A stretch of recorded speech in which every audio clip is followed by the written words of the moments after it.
Welcome to my channel. నేను మీ MKS. ఈరోజు నేను ఎంతో టేస్టీగా ఉండే మష్రూమ్ పలావ్ చేసి మీకు చూపిస్తానండి. దానికి కావాల్సిన పదార్థాలని స్క్రీన్ మీద పెట్టాను ఒక్కొక్కటి. ముందుగా మష్రూమ్స్ కావాలి మనకి. దానికి పాలకూర ఒక కట్ట తీసుకున్నానండి, అది కట్ చేసి అక్కడ పెట్టుకున్నా. కొత్తిమీర, పుదీనా, కొద్దిగా జీడిపప్పు, బిర్యానీకి సంబంధించిన దినుసులన్నీ కొన్ని తీసుకున్నాను. బిర్యానీ ఆకు, ఆనియన్స్ 2, పచ్చిమిర్చి, ఒక ఆలు, షహజీరా, అల్లం వెల్లుల్లి పేస్ట్. ఇవండి బిర్యానీకి కావాల్సిన పదార్థాలు. ముందుగా నేను ఒక 3 గ్లాసులు రైస్ తీసుకొని కడిగి ఒక 10 నిమిషాలు నానబెట్టుకొని కడిగి పక్కన పెట్టుకున్నాను. ఇదండి నేను ప్రిపేర్ చేసే బిర్యానీకి సంబంధించిన సామాన్లన్నీ మీకు స్క్రీన్ మీద చూపిస్తున్నాను. ఇది ఇప్పుడు ఎలా చేసుకోవాలో నేను మీకు చేసి చూపిస్తాను. ముందుగా స్టవ్ ఆన్ చేసి ఒక పెద్ద పాన్ లాంటిది మనం స్టవ్ మీద పెట్టుకొని వేడెక్కిన తర్వాత నేను 2 టేబుల్ స్పూన్స్ ఆయిల్ వేసుకుంటున్నాను. అందులోనే 2 టేబుల్ స్పూన్స్ నెయ్యి కూడా వేసుకుంటున్నాను. మీకు నెయ్యి కనుక అవైలబుల్ గా లేకపోతే ఆయిల్తో అయినా చేసుకోవచ్చు. 4 టేబుల్ స్పూన్స్ ఆయిల్ వేసుకోండి. అప్పుడు నేను ఈ రెండు వేసుకున్నాను, టేస్ట్ బాగుంటుందని. ఇప్పుడు నేను ముందుగా ఈ పలావ్ దినుసులన్నీ వేసి ఒక్కొక్కటిగా వేయించుకుంటాను. చూడండి, ముందుగా పలావ్ దినుసులన్నీ ఇందులో వేసాను.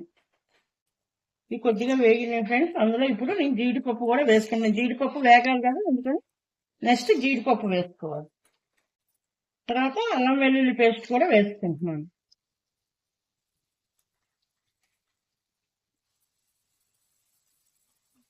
ఇది కొంచెం పచ్చి వాసన పోయేంత వరకు వేసుకోవాలి. ఇందులోనే మనం కట్ చేసిన ఆలు, ఆనియన్, పచ్చిమిర్చి వేసుకుంటున్నాను.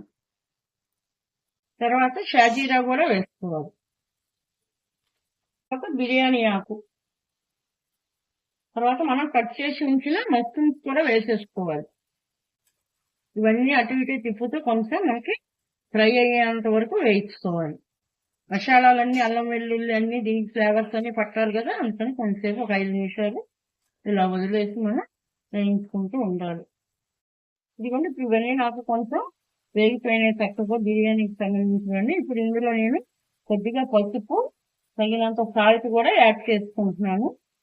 ఈ పసుపు అనేది మనకి కలర్ఫుల్ గా ఉంటుందండి, కొంచెం అందుకని కొద్దిగా వేసుకుంటే బాగుంటుంది, లేకపోతే వైట్ రైస్ లాగా ఉంటుంది. ఇదిగోండి, నేను ఉప్పు కూడా వేసుకుంటున్నాను. నాకు మొత్తం 2 స్పూన్స్ ఉప్పు వేస్తున్నానండి. మీకు కూడా మీ టేస్ట్కి తగ్గట్టు ఉప్పు యాడ్ చేసుకోండి. ఇప్పుడు నేను పాలకు, కొత్తిమీర, పుదీనా 3 కడిగి శుభ్రంగా ఇలా చిరుగు బుట్టలో వేసుకున్నానండి. ఇదంతా వాటర్ ఉడికిపోయాక ఇప్పుడు ఇందులో యాడ్ చేస్తున్నాను. ఈ పలావుకి మెయిన్ మష్రూమ్, పాలక్ అండి. ఈ 2 దీనికి చాలా టేస్ట్ ఇస్తాయి. ఒకసారి మీరు కూడా ఇలా ట్రై చేసుకోండి ఎప్పుడైనా. ఇవన్నీ కొంచెం సేపు 5 నిమిషాలు మనకి వేగాలి. ఇదిగోండి, పుదీనా, కొత్తిమీర, పాలకూర కూడా వేసిన తర్వాత ఇంకా ఇలా వేగిపోయింది నాకు. ఇప్పుడు ఇందులోకి రైస్ యాడ్ చేసుకున్నాను. నేను ఈ 3 గ్లాసులు రైస్ తీసుకున్నాను. ఇదిగోండి, అవన్నీ కడిగి శుభ్రంగా బుట్టకేసి ఉంచుకున్నాను. ఇప్పుడు ఇందులో యాడ్ చేసుకుంటున్నాను. వాటర్ నేను గిన్నెలో పోసుకొని ఉంచుకున్నాను. ఇప్పుడు ఇందులోకి యాడ్ చేసుకుంటున్నాను. ఇదంతా ఒకసారి మనం కలిసేటట్టు కిందకి మీదకి తిప్పుతూ ఒకసారి కలుపుకోవాలి. వాటర్లో మనకి మసాలాలన్నీ ఫ్లేవర్స్ చక్కగా పట్టి వాటర్కి బిర్యానీ అనేది మనకి ఎంతో టేస్ట్గా వస్తుందన్నమాట. ఇప్పుడు దీన్ని నేను ఒకసారి ఉప్పు సరిపోయిందా లేదా టేస్ట్ చేస్తున్నాను. నేను మొత్తం మీద ఉప్పు 2.5 స్పూన్స్ వేసానండి. ఇంకా నాకు కొద్దిగా తగ్గింది, కొంచెం యాడ్ చేసుకుంటున్నాను. ఇప్పుడు నేను కుక్కర్ మూత పెట్టి ఇది లాక్ చేస్తున్నాను. లాక్ చేసిన తర్వాత 3 విజిల్స్ వచ్చే వరకు పొయ్యి మీద మనం హై మంట మీదే ఉంచుకోవాలి. ఇప్పుడు కుక్కర్ లాక్ చేస్తున్నాను.